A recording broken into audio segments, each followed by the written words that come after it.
I'm pretty new to saunas. Let's pretend I'm the brand new customer who has decided that they want to put a sauna in their home. Give me the basics on what that looks like, the considerations, what the process looks like for adding a sauna.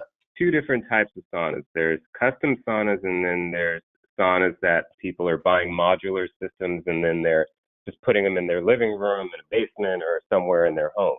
Starting off with those, they all come in different dimension sizes. So there's ones that are 1-seaters, 2-seaters, some that maybe go up to 3-seaters. A lot of them are going to be all just infrared. Only a few of them are also going to have dry heaters. There's two types of saunas. There's a dry sauna and an infrared sauna. Infrared sauna works like, I wouldn't say radiation, but it's basically radiating through your skin to make you feel warm. The other one is that dry heat, the heater that is in the sauna, that has rock on it, to use it for steam, and you could use it just for dry heat. And so those ones, they get hotter than an infrared, and they get up to 194 degrees, depending on where you're located, because European saunas, they allow them to get a lot hotter, but regulations out here in the States, it's 194 is the hottest that they can get. Sticking with the dry saunas for a second, that includes the traditional wood enclosed sauna where Correct. you've got the heater and the rocks, but that could also be a steam sauna. Yes, because you can pour water on the rocks to create higher humidity level in the space, and that gives it more of like a steam sauna, yeah. Then if you build a dry sauna for someone, they could use it either way, just depending on what their desires are. Exactly, yeah. Some people like pouring water over the rocks, some people don't, but it's optional. Infrared sauna, I have seen that term pop up. Is that a newer technology? How long has that been around? Infrared has been around for a very long time, and not necessarily a newer technology. In the whole scope of the history of saunas, absolutely it's a newer technology, but has it been around for 15 years or more? Absolutely. Some people think infrared is more of a wellness way of being in a sauna.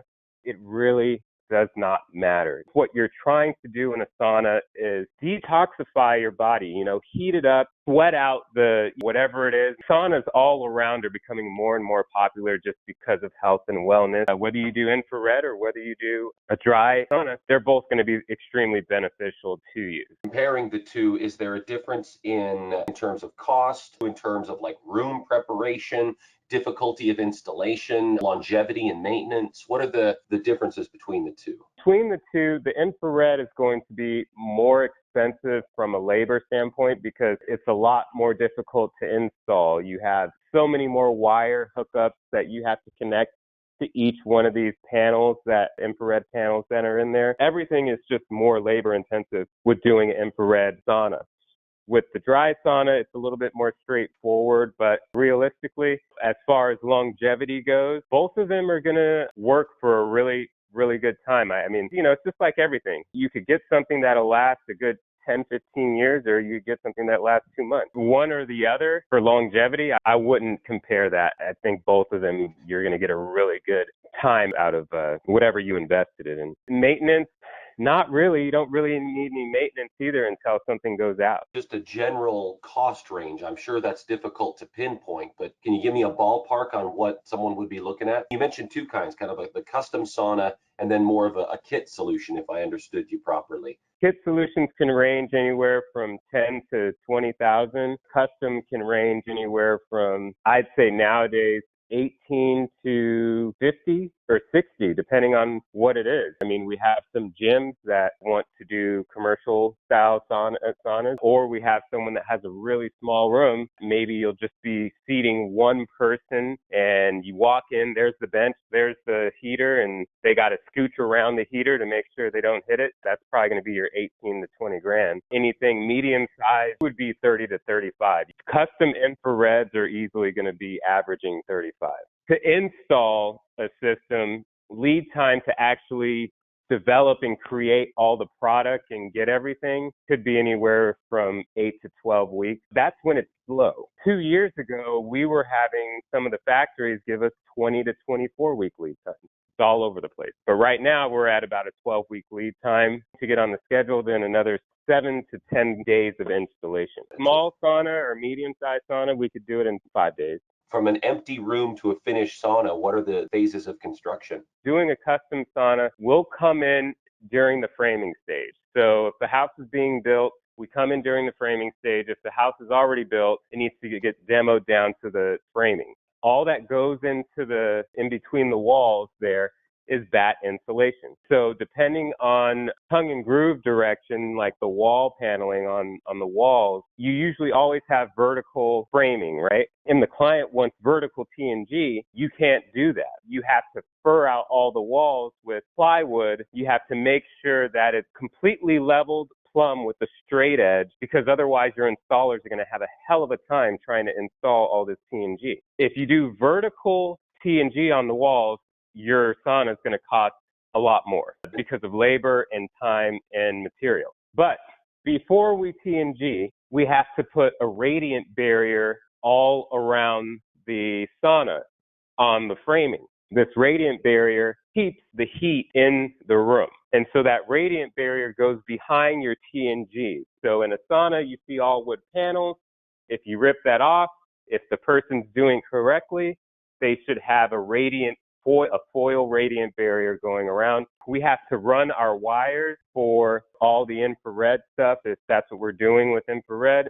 If it's a dry sauna, we have to run our wires into a contactor box. From that contactor box to the heater, we're always looking at a 208 or 240 volt. You will always need a vent behind the heater. A lot of heater factories recommend 2 vents, and they're passive vents, meaning a hole that's blocked out with framing around it as a rectangle at the bottom, about maybe 4 or 5 inches up from the bottom of the heater. And what this does is it allows the heater to cool off because it's always producing heat. Every sauna, if you don't have this vent, it can void the warranty for your heater. Sauna will always need a vent, and you usually want it behind the heater. If you can't have it behind the heater, you could have it somewhere else. You just might have to play with it to make sure that your heater doesn't get to its high limit and turns off automatic. There is a specific R value that they call out, but it really doesn't matter. Like, you don't have to pack it with insulation.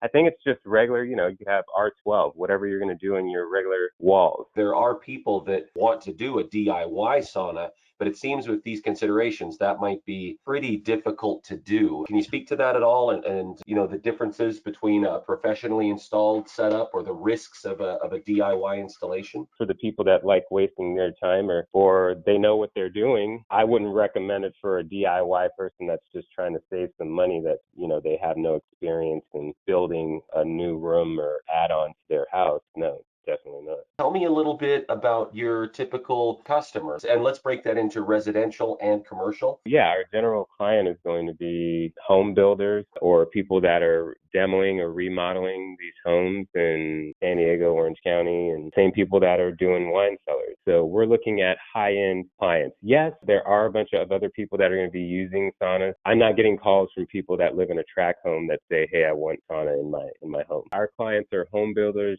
commercial establishments, gyms, health and wellness places, tanning salons. Another thing that we haven't touched on that we're going to want to look at is wood types. Popular wood types is going to be hemlock, western red cedar. Hemlock is more of a blonde, white style wood that you're going to get more consistency with the color tone. Cedar is going to be more of a reddish style cedar, but you're going to get lighter planks, darker planks. It's going to be a variety of colors. Do you do any saunas that aren't lined with wood, like tile or slate? Is that an option, or is wood the way to go? No. People do request adding like a wall of stone or a wall of salt, things like that. But the wood and the radiant barrier that you're putting in allows for the heat to stay in the room. Mm-hmm. The less wood, the more glass, the less heat that you're going to get. A perfect height for a sauna is 7 foot. The taller the sauna, the less heat that you're going to feel. Anything over 8 foot, it's just not worth it, and it's not going to work for you as a sauna, and